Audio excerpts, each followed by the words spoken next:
to the Abuki Cabal Show. And he shall smite the wicked and plunge them into the fiery pit. What's going on, everybody? Back at it again.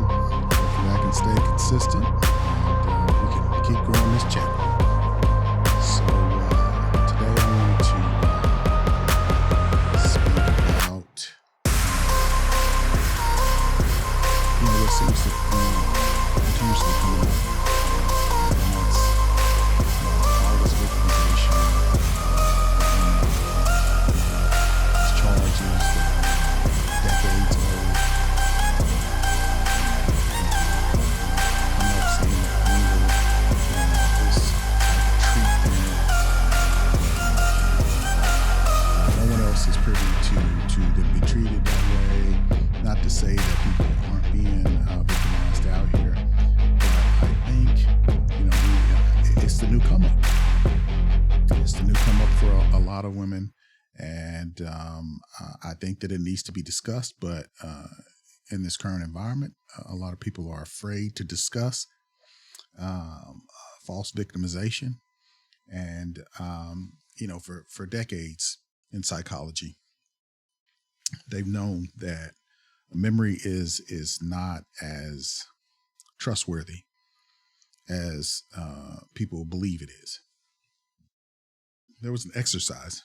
I remember when I was a kid, they did this exercise where you would say something, a phrase or whatever, in a circle of kids.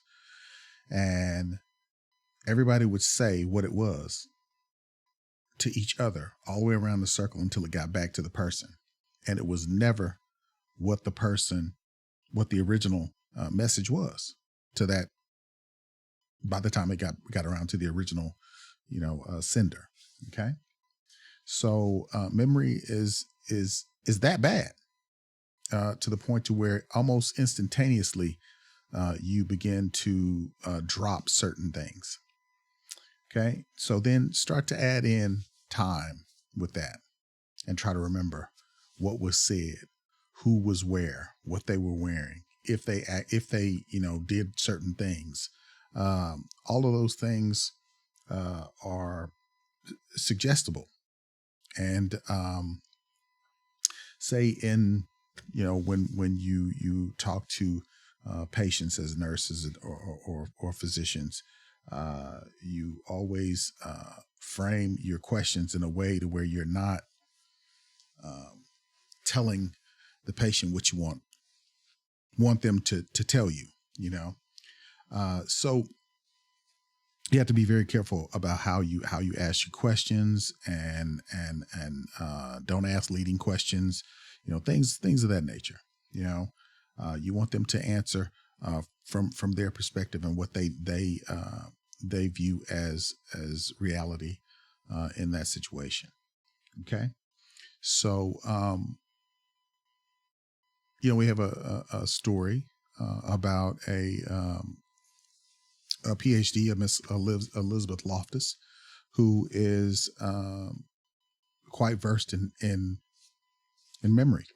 She also was used in the Cosby trial. She was also used in the Weinstein trial. And she gave her testimony as far as how reliable is memory after 30, 40, 50 years. And can it be used in a court of law or with regard to anything as far as trying to determine the truth about a situation. So here again, we have a situation where we have Puffy in a situation and we have people coming back after 10, 20 years, 30 years,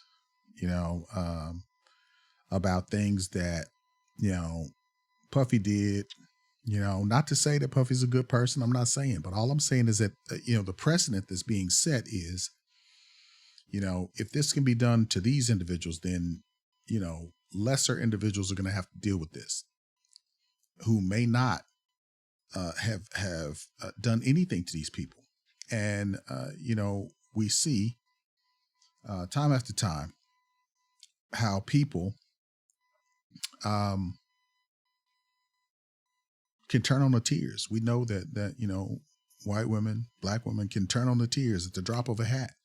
And if they turn them on in front of the right individuals, then they'll get the outcome that they want. And that's to get you handled. We know that the state comes through and they handle you. Dr. Thunder talked today about, how, women use the system against men because they know that, all they have to do is to make that phone call. All they have to do is to make that accusation, and they're going to come in and they're going to be ready to arrest you based off of what she says. And the minute that you say, "Oh yeah, I touched her," or "I tried to, put my hands up to keep her from hitting me. If you touched her in any way, look, that's assault." They're going to take you down based on what that woman said. And Dr. Thunder, shout out to Dr. Thunder. If you go back and listen to his program today, he talks about the history of how that took place, how, the judicial system has been weaponized to take men off the board, kick you out of your own house, based on, what this woman says. But, that goes into another show that I was watching with the Happy Wife School, where she was talking about some of the very things that that we have to deal with when trying to deal with a police situation when a woman is involved. I'll probably maybe start out with that. How women weaponize, situations. And I'm gonna pull this one up. This is gonna be let me cue that up, and we'll take a look at that, and then we will go to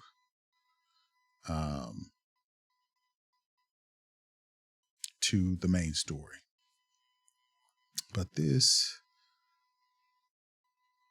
is definitely something that every man should be aware of when dealing with your girlfriends, your wife, whatever the case may be. And the minute that she does this, man, you should cut her loose, because you already know. Even though, she may get emotional and things like that, but you know what? You can't come back from dead.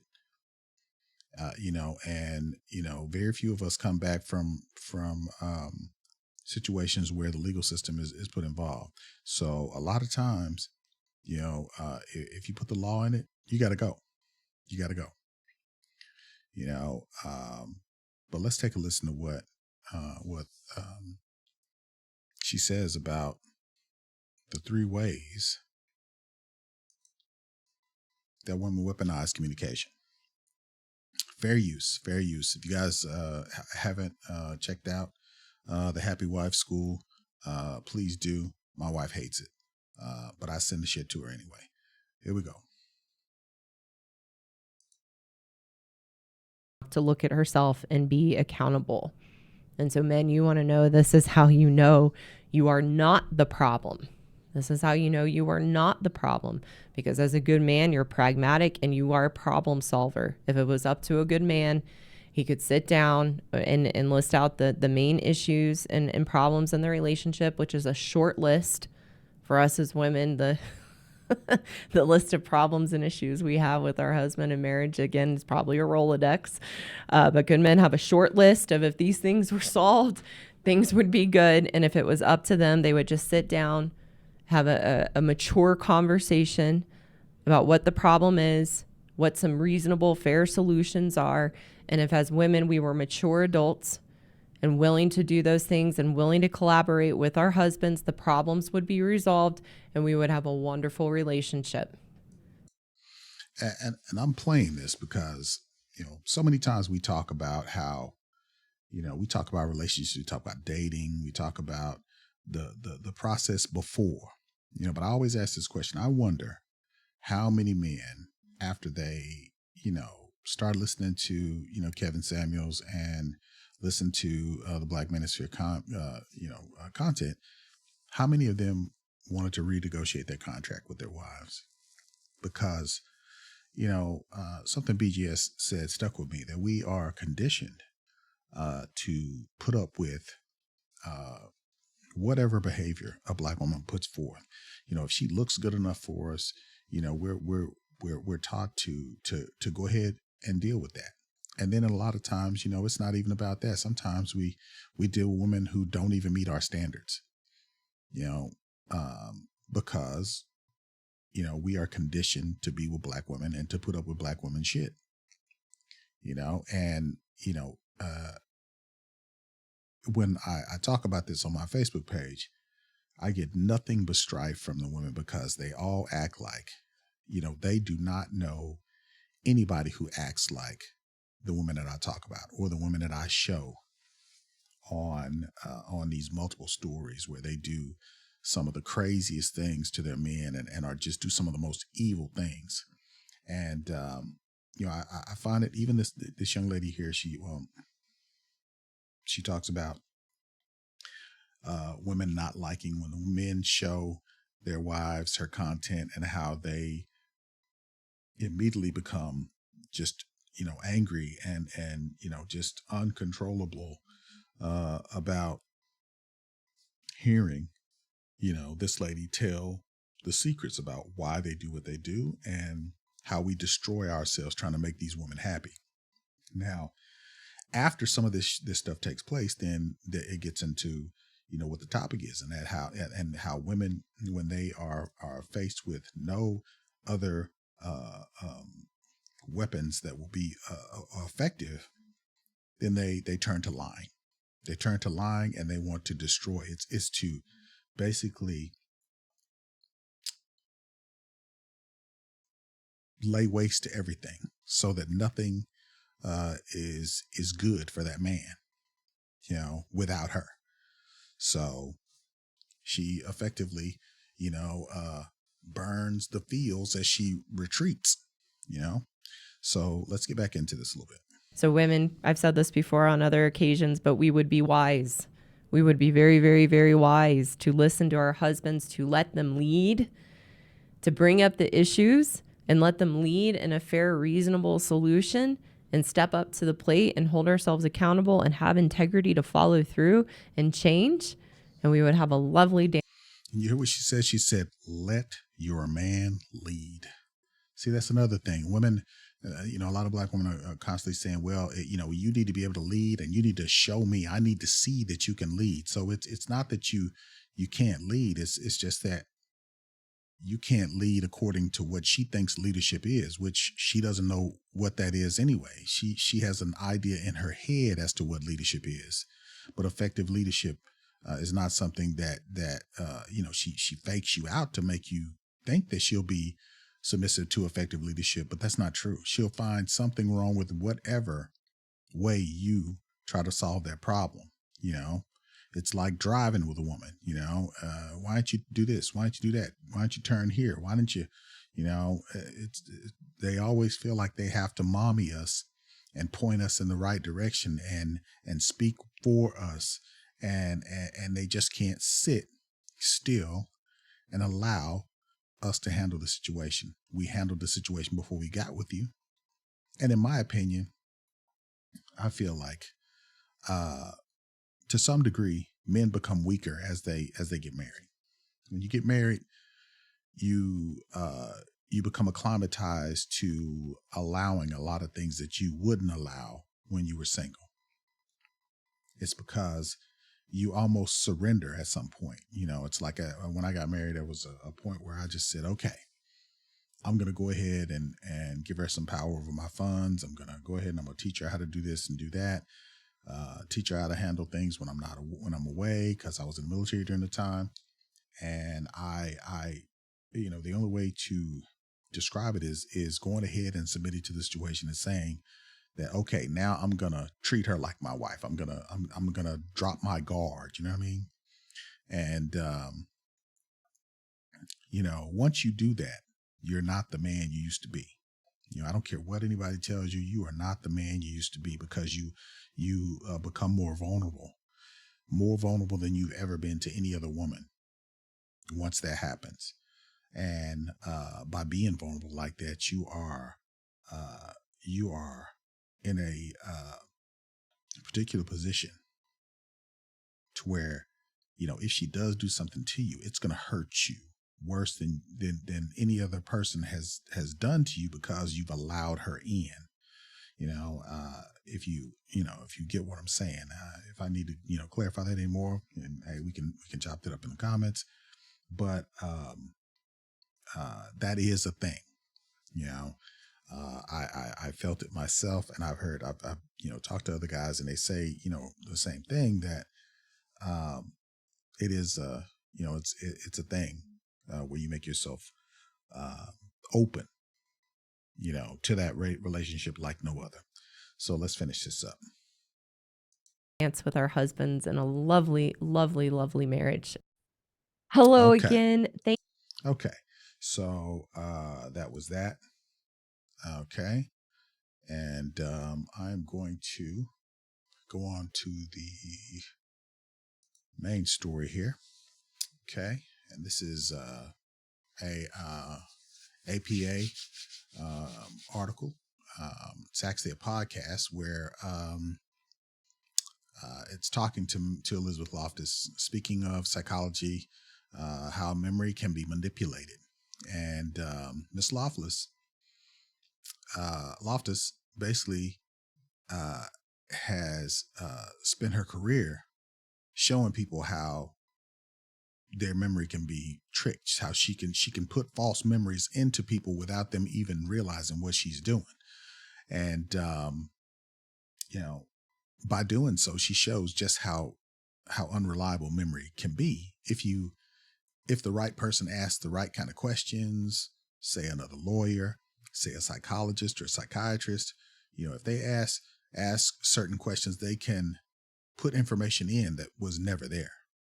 So, we're going to go through a little bit of this, and she talks about, okay, this is episode 91, how memory can be manipulated. Our memories may not be as reliable as we think. Once we experience an event, most of us likely assume that those memories stay intact forever. But there is the potential for the memories to be altered, or for completely false memories to be planted, according to Elizabeth Loftus, PhD.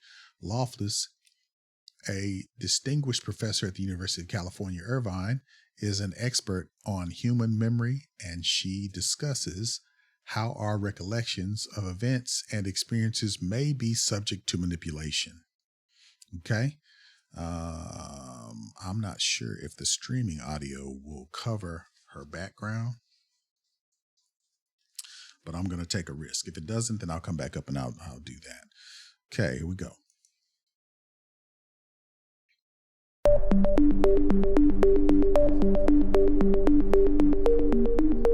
Fair use. Hi, this is Caitlin Luna, host of Speaking of Psychology. This podcast was recorded live during the 2018 APA convention in San Francisco. This episode is about how our memories may not be as reliable as we like to think. As always, we want to hear from you, so please email me at kluna@apa.org if you have any comments or ideas for us. That's kluna@apa.org. I'm joined by Dr. Elizabeth Loftus, a distinguished professor at the University of California, Irvine. Dr. Loftus is well known for her research on human memory, notably false memories.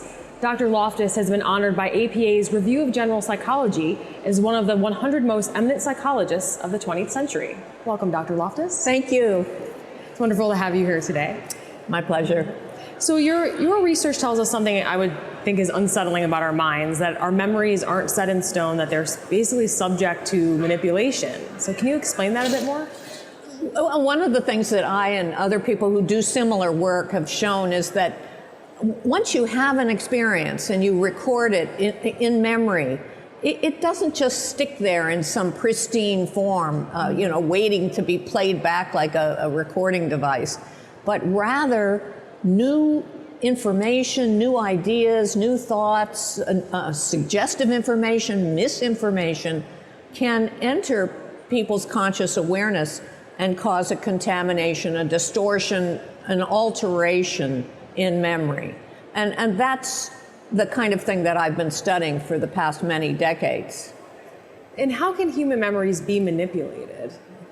They can be manipulated when people talk to each other after, let's say, some crime is over that they may have both witnessed.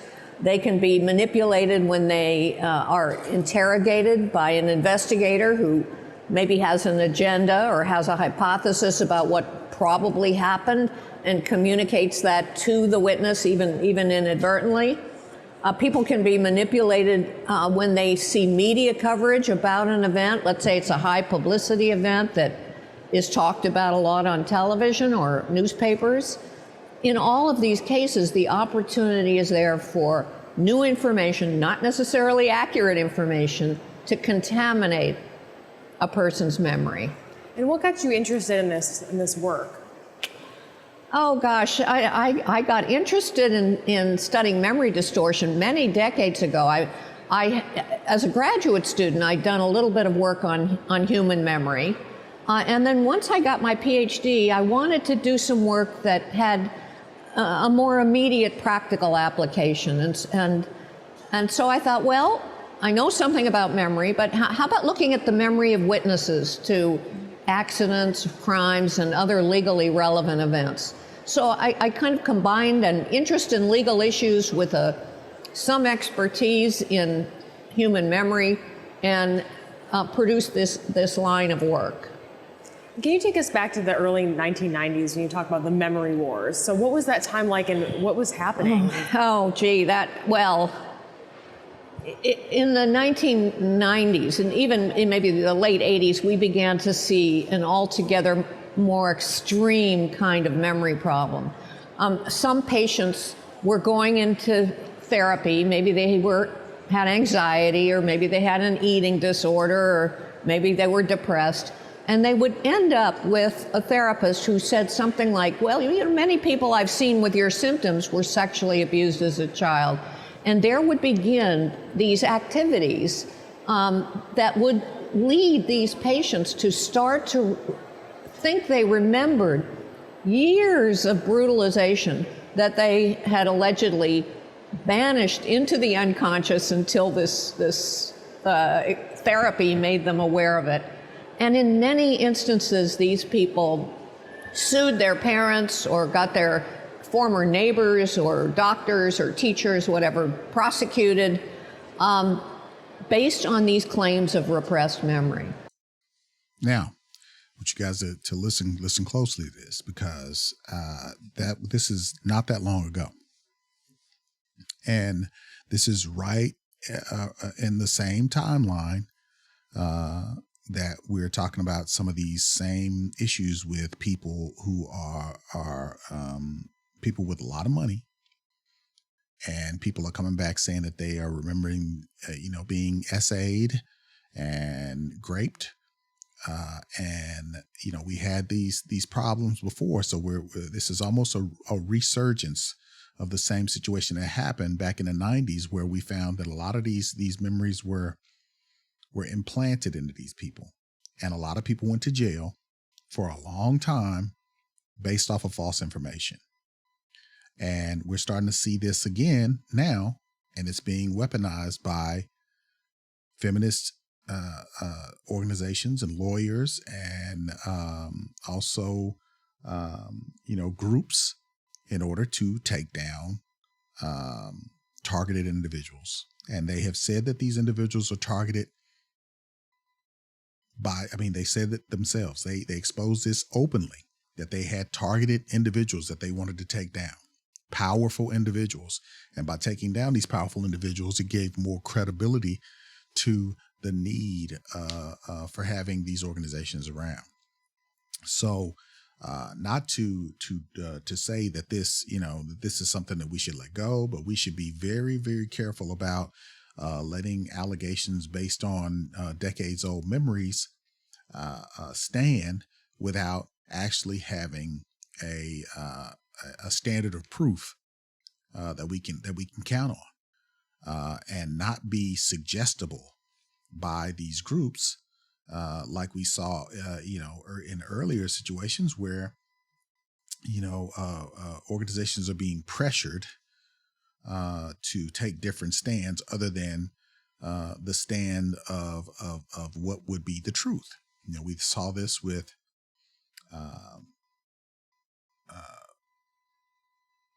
the exclusion of certain diagnoses from the DSM manual, and that was being pressed by the LGBTQ community before it was that, to basically take these diagnoses out. But they're lying to you when they tell you that basically these diagnoses are not in there, because the diagnoses are still in there under different names, i.e. dysmorphia, body dysmorphia,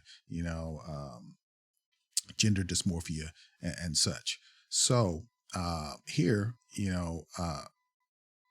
Ms. Loftus is talking about something that is taught, in the profession, so that you don't pattern your questioning during interview processes, and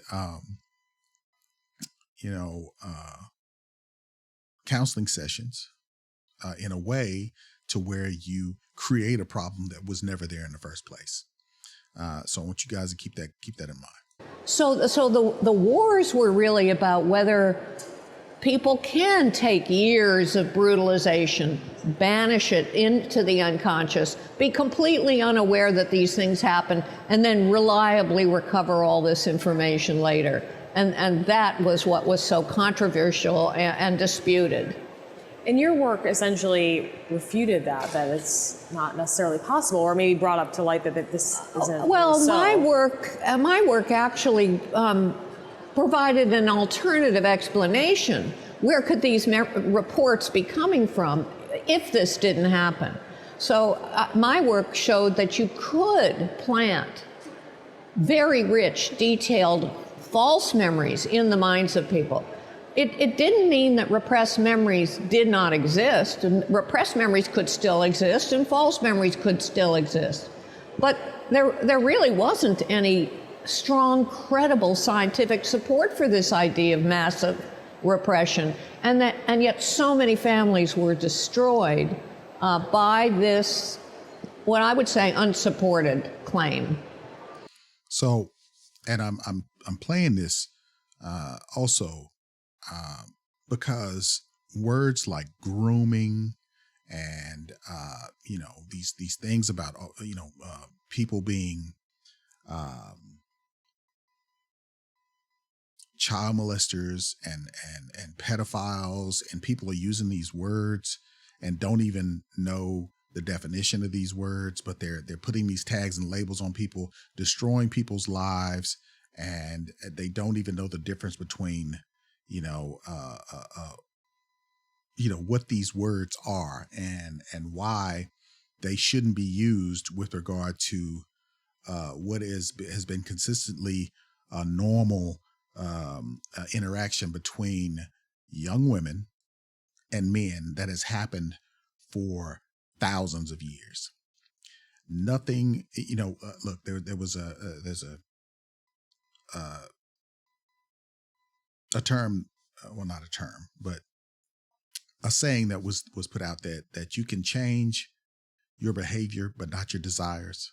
So you can try to force yourself to behave in a different way, but you're never, ever, ever going to change the desire of older men and younger women getting together. Okay. We see the situation where, you have, a young lady in the news here, Russell Simmons' daughter, is basically dating this old guy. He's in his 60s and she's like 21. Okay. So this, and nobody's saying anything about it. But if it was reversed and it was, a man who was 20, was dating some, younger woman, in that situation, well, it's already, that way. But if it was, switched around a different way, where it was a woman dating a younger man, nobody has a problem with it. So, this is tying into some of that too. We've got a lot of situations where now, post-COVID, that a lot of people just have a lot of wrapped up anger and disdain that they're pointing in the direction of men, and I don't, fully understand why that is. I think it's always been there, under the surface, but for some reason, these people became energized and started to, try to attack what they saw was long established, pillars that they needed to bring down in order for them to become the new supremacy. And it seems like that's what's happening here. You see a lot of women who are basically tearing down the pillars of society because they feel like they have somehow kept them down. And then when you pin them down to listen, to get them to explain why they believe what they believe, what they bring up is not even true. It's not. There's no factual basis for why they believe what they believe, and this feminist teachings has dug into their psyche and planted these memories. This color purpling of Black society, as if these women were all beholden to these men, and these men were all abusing them, and they were only there because they were being, forced to be there. And, when you listen to older people talk, it's nothing like that at all, and I think that is some of what Miss Loftus is finding. I think we would find some of the same things and some of the same mechanisms in place with regard to some of these Black women's memories about. I mean, they are saying that they are suffering from trauma that they have never even experienced, and it's based off of false premises that are being implanted into them by media, by some other women who basically have characterized their lack of desire for getting married and their hatred for men. And it seems like it is being perpetuated down through the generations as if they have lived it themselves. So almost like I see it as almost like it's being these false memories are being implanted into these women, and they are vicious about it being real. And if you try to teach them that it's not, it's like they rebel in a way that is just so vicious and so powerful that it's it's hard to describe. But let's move on. And going off on what you just said, you said you were at one point sued by a woman who claimed that her mother sexually abused her. And in this situation, you believed the mother had not done this abuse. And you published, and you called it an expose, and it was controversial. And you were sued by this daughter. And you talked about, in your TED Talk, you talked about the disturbing trend of scientists being sued or for their work. So can you speak a little bit about that and what is that as a scientist? What does that mean? There was a case history that was floating around in the literature, published by a psychiatrist. Sort of, and it was being used as the new proof of massive repression. The case history was anonymous, so it was Jane Doe and John Doe, Mom's Town, Dad's Town. And at some point, I was able to identify the Doe family. And once I found the Doe family, the name of the family, then I could get into the divorce file, and I found all kinds of information that had been left out of this psychiatrist's account. And I found enough information to convince me that that was a very strong likelihood that this accused mother, oddly the mother accused of sexual abuse, was probably innocent. And just being involved in this investigation got me in a lot of hot water.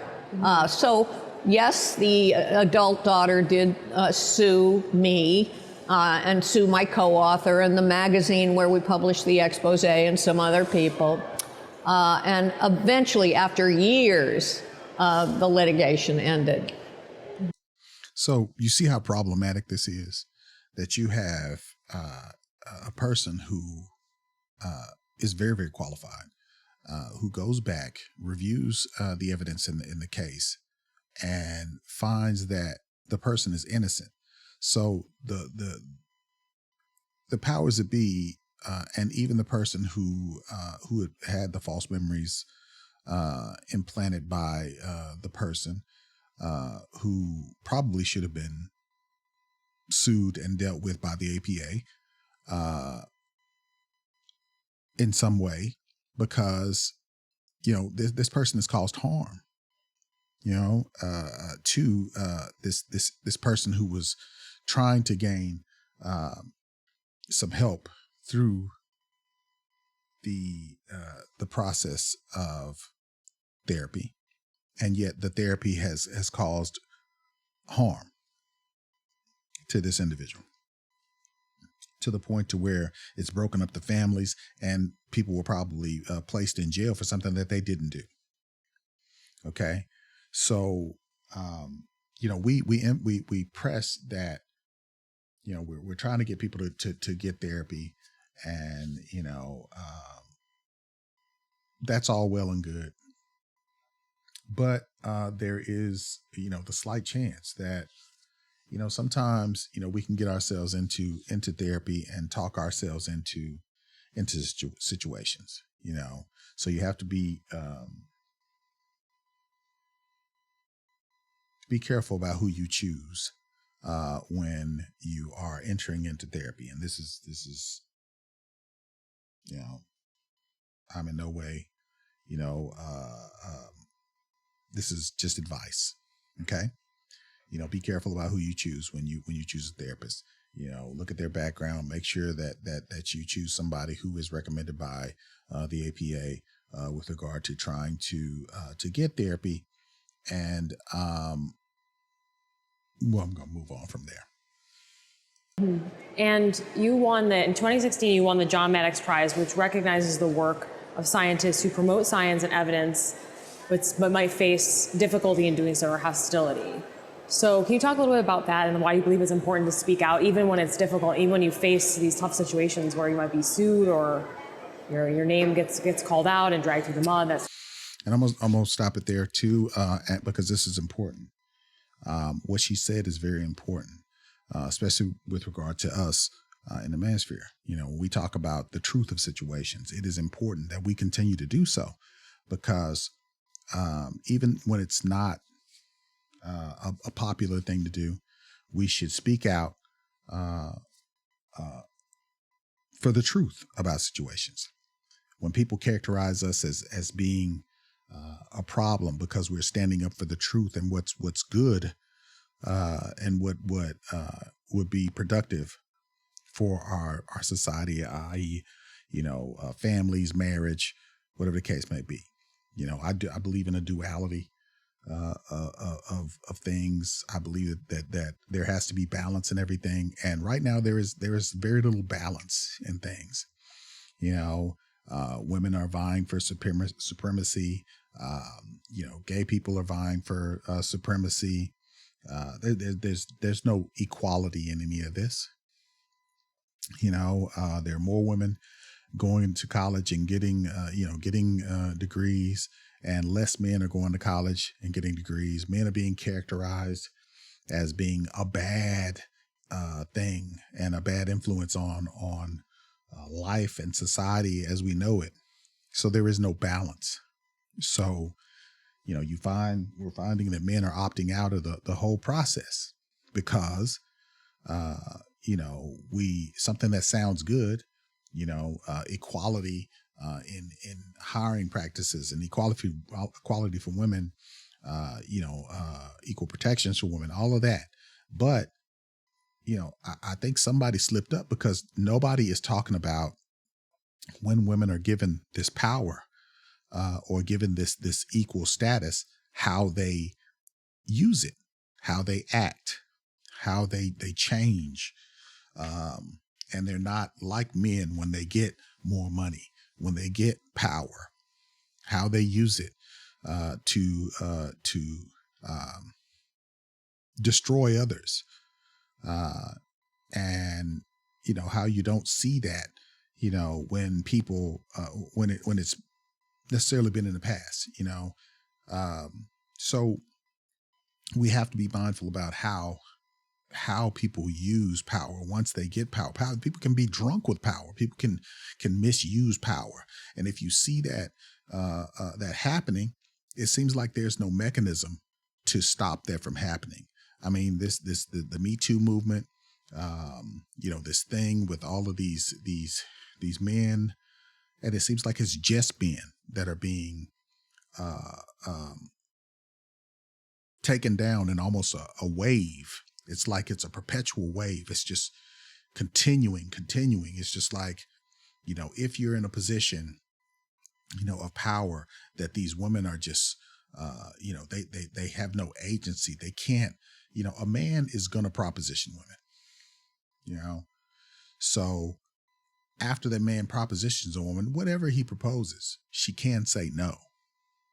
If after she says no, it continues in a forced way, then it becomes something else. But just the proposition itself is not illegal. But for some reason nowadays, just you speaking to a woman, just you looking at a woman, just you proposing, propositioning a woman is bad. So any interaction that woman feels like is unwanted, from there it becomes criminal. And that's not the way it's supposed to be, and that's not the way it's ever been. But somewhere in the educational process, this has become a thing, and something needs to be done about this.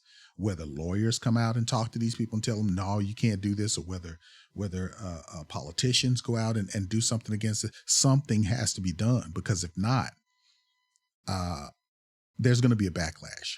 There's going to be a evening of the scales,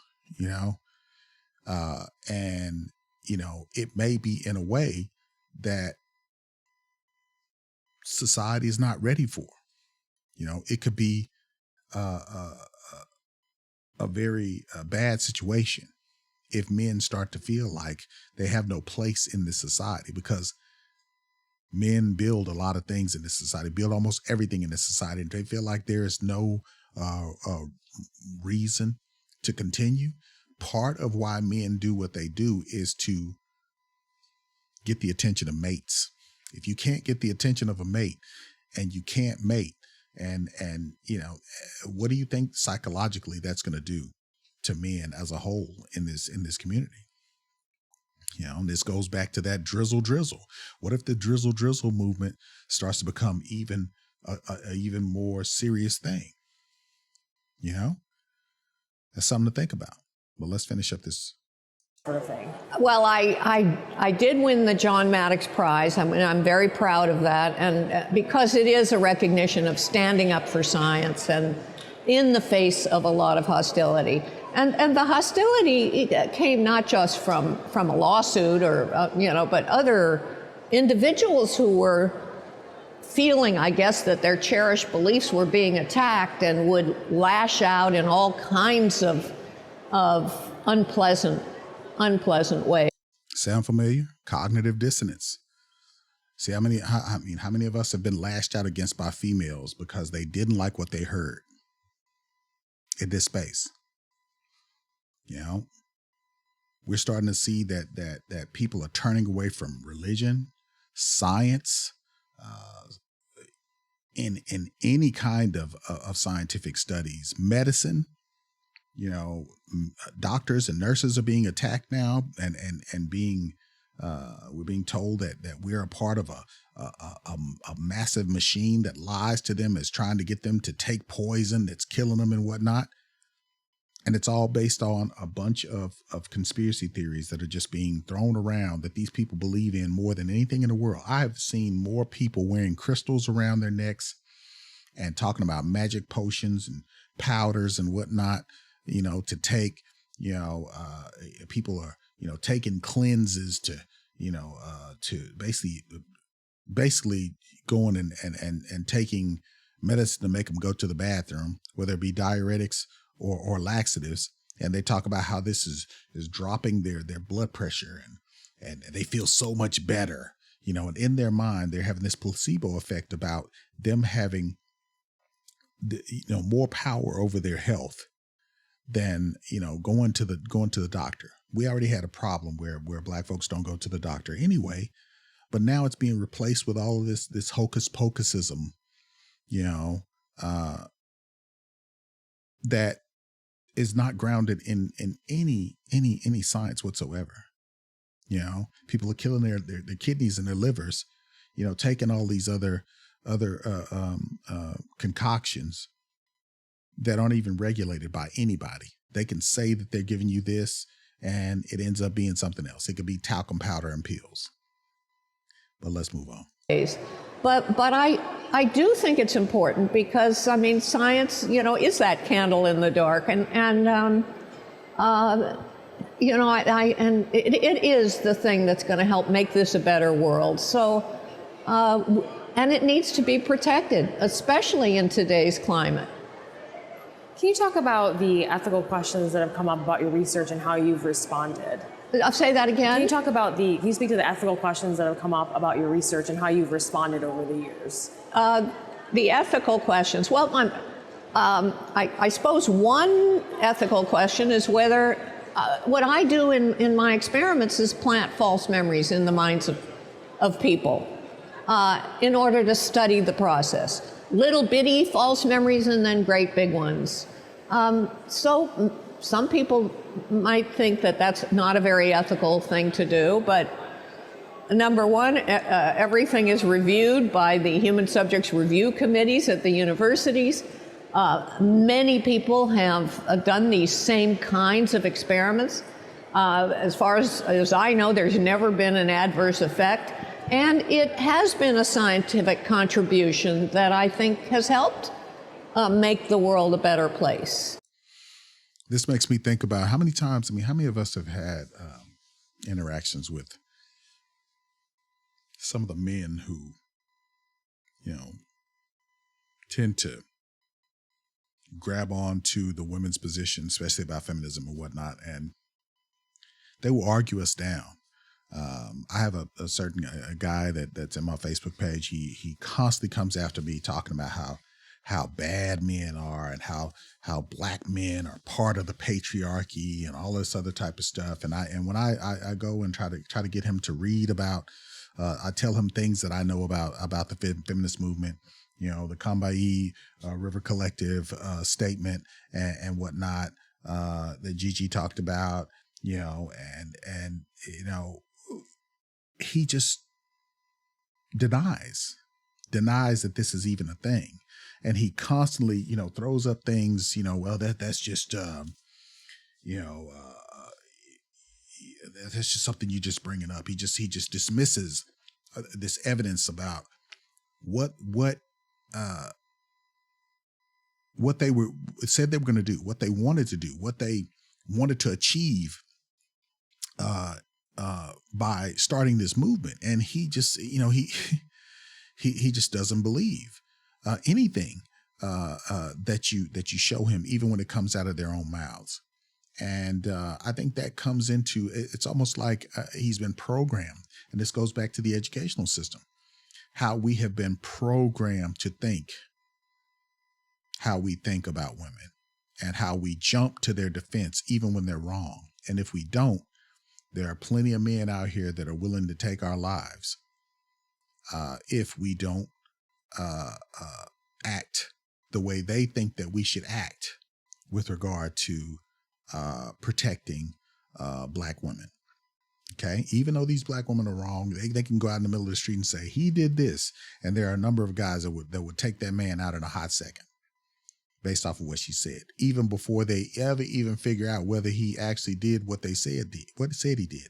Not to mention getting men put in prison for being pedos, as everybody's out here saying it. It's men and women who are saying these things, and it's being driven by, this feminist, narrative that basically men are out here taking advantage of women. And this is part of a major problem, I think, to where people have no, it's like, the crowd. It's just, this vigilante justice type system that goes out to where they're basically ready to destroy anybody who is dating somebody that they think is too young for them. And we're talking about, grown women who are 25, 26 years old, and we're calling them girls and children and kids because they're dating a man that's 10, 20 years older than them, So not to mention other things that are wrapped around this narrative and how they're programmed into this system. And I think this is tied to this false memory type situation. And you've spoken about the positives of planting false memories, like how it can be used in a positive way. Can you elaborate a little more on that and what you mean by that? Now, imagine a situation where, the movement is planting not only memories, but narratives into people to make them believe a certain way that is more,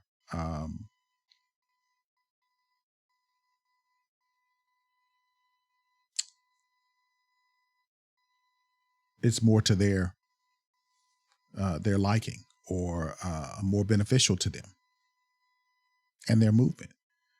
Imagine if that's being done through a teaching system,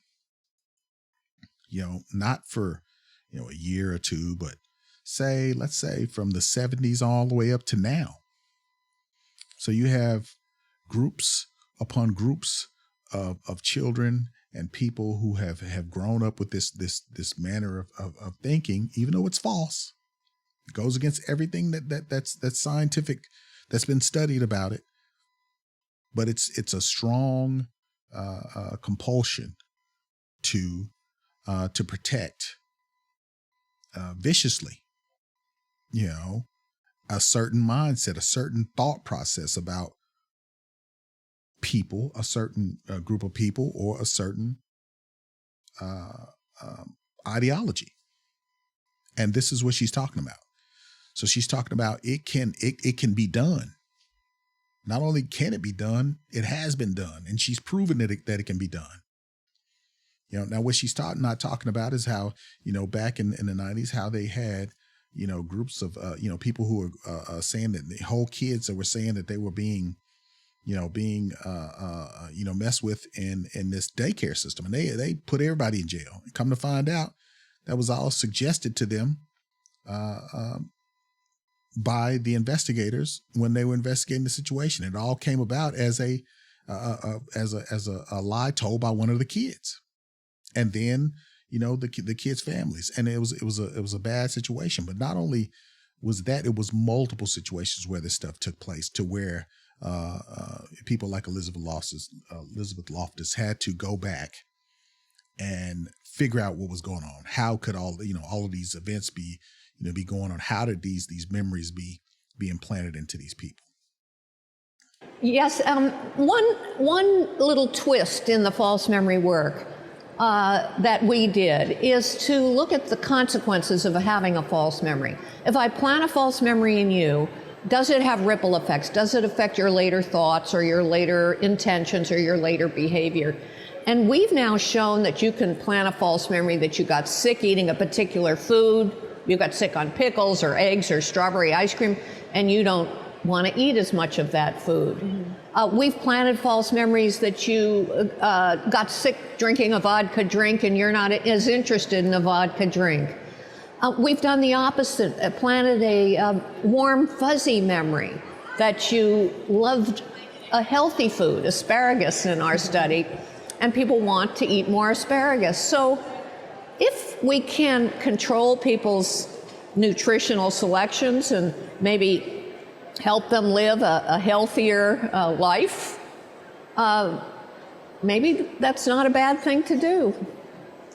Is there any dangers to planning false memories? If you're talking, even if it is for something positive, like you're trying to eat healthier, lose weight, or something like that. I can think of one. Here's a danger. What if a clandestine organization perfected the ability to implant false memories, and they capture certain individuals and plant false memories into them, or find a way to do it in mass? You know, it could be a way to control a certain group of people. So, of course, it's dangerous. You know, what do you guys think? I mean, any ways you guys think that implanting false memories can be dangerous in a society? Well, I guess the danger is that some evil, nefarious people could take this mind technology and put it to some bad use. The way we can build a nuclear bomb now and put it to some bad use. Can you talk about the broad implications of your research on criminal law? I think that the work that I and many other people have done on human memory, eyewitness testimony, the memory of witnesses and victims to crimes, has had some impact on the legal system. The scientific studies have revealed something that we might call best practices that have been implemented in a number of jurisdictions, so that when law enforcement and members of the legal system interact with people who are involved in legal cases, they get the most accurate and complete information from people, and we aren't wrongly convicting people of crimes they didn't do. So I see some great impact there. Is there anything we can do to prevent against false memories or to enhance our memories? Oh, you know, if you warn people that somebody might be trying to mislead them or fool them, they can momentarily protect themselves and kind of fend off the misinformation. The problem is that people don't walk around in life with those warnings at the forefront of their consciousness, and so we're going to need to find some other ways of. So, in short, we are very, very vulnerable. BGS, if you're listening, I wonder what you have to say about this, what you think about this. Also, Dr. Johnson, Dr. Neal. What you guys think about this, and if I missed anything, I would definitely welcome your commentary on this as well. But I think this is already a major problem in our community. I think we as Black people are, I think, more vulnerable to this type of suggestion than I think a lot of people realize. I see a dangerous buildup of us being fragmented to the point to where when people say that Black people are not a monolith, I think that is on purpose. They have split us up so much to where we could not come together to do anything. We couldn't come together to do anything of any significance to protect ourselves from the powers that be, or to do anything that will be in our best interest, because we are so fragmented. And I think Medium Man talked about this also, that shout out to him, that only segments of us will have success in this society. And I think it's been engineered that way, because the rest of us are not ready to think like other groups are. Asian groups stick together. Jewish people stick together. White people, by and large, stick together. Every other group, pretty much tends to stick together. but we have been damaged so badly due to our historical position in this country. And yet we have lost our status as a privileged underclass. We are the ones who are supposed to be getting all of the benefits that we fought for. And, slowly but surely, everybody's been added to the table. You have LGBTQs, you have, white women, you have, Black women now have been separated off from Black people. So you have the money just slowly being fragmented. I even saw where they're even trying to give money to LGBTQ farmers, which is, a super small percentage. But, if you pay attention, the money that we're supposed to get is being diverted and segmented off into other groups who were never supposed to be a part of the equation. And we have been socially engineered to think that this is a good thing, and it's not, and I think this memory thing and this is more than just memory. It's about being suggestible. It's about being easily suggestible for whatever that they put in front of us. And I'm going to be doing some other shows on this, how we look at how they use television shows to basically and other types of media to formulate how we would be as jurors, how we would what we think is illegal, what we think is not illegal, what we think is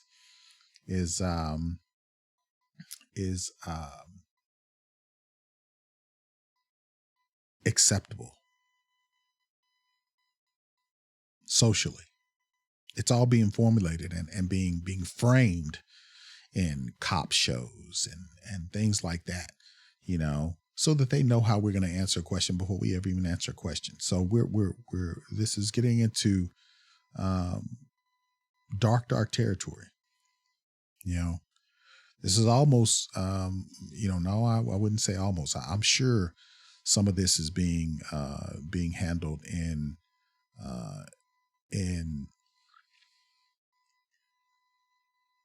military parts of our government. Getting people to protect themselves. Mm-hmm. And can you enhance your memory? Like, can you, to ensure that maybe the information you do remember is more accurate, or is it even possible? There are things you can do to enhance your memory. For usually, two simple things are just to pay better attention at the time you're experiencing something or learning somebody's name at a party, for example, and then rehearsal. And so we know the best patterns of rehearsal that are known to maximize the likelihood that people will remember the information. Just as we spoke about prepping for your TED Talk, you said it took many months to prep for memorizing a 16-minute talk. So Okay, I think that's enough of that. But basically, I felt like this was probably important and needed because of it seems like everybody's moving away from science and true evidence for how they feel about something. And even things about how BGS talked about how we were an agrarian society and how we married young, and we did we did that because of the need for children, a lot of children. So women start having children young. Not only that, I mean, there's scientific evidence that supports that the ranges for childbirth for Black women is different from other women. And that may be due to us being slaves. But it is far younger than what most people would believe. And it ends around 26, and this was even discussed. I heard it discussed on a television show with a a pediatrician, and a gynecologist who talked about what that age range is. And that age range, I'm not going to say what the age range is because, people may be sensitive to it, but it is widely known in the healthcare fields that what that range is. And it's teens to 26. And then after that, you start running into more and more complications. And then later on after the 30s, then you start getting into geriatric pregnancies, geriatric complications. But, Black women don't want to hear that. They don't want to hear that. They want to hear that they can, freeze their eggs and do all these other types of things. And, so there again, we get into the, the cognitive dissonance and the biases that have been set forth by the framing of these this teaching throughout the 70s up to now about how they wanted women to think about being married and how they move around in this society. So everything is basically being put back on the back burner. Men are not important. All of the things that we hear day to day, I think is part of the framing and the memory manipulation and, the framing of how we should think, but I want you guys to, to think about it. Let me know what you think. I appreciate you guys listening, and I'm glad to be back. Missed you guys a whole lot. Trying to fine tune this thing and get better and better. So, hey, it is what it is. I appreciate you guys, and I will see you guys whenever you're listening, today, tomorrow, or evening time, however it is. Please like, share, and subscribe. Appreciate you guys.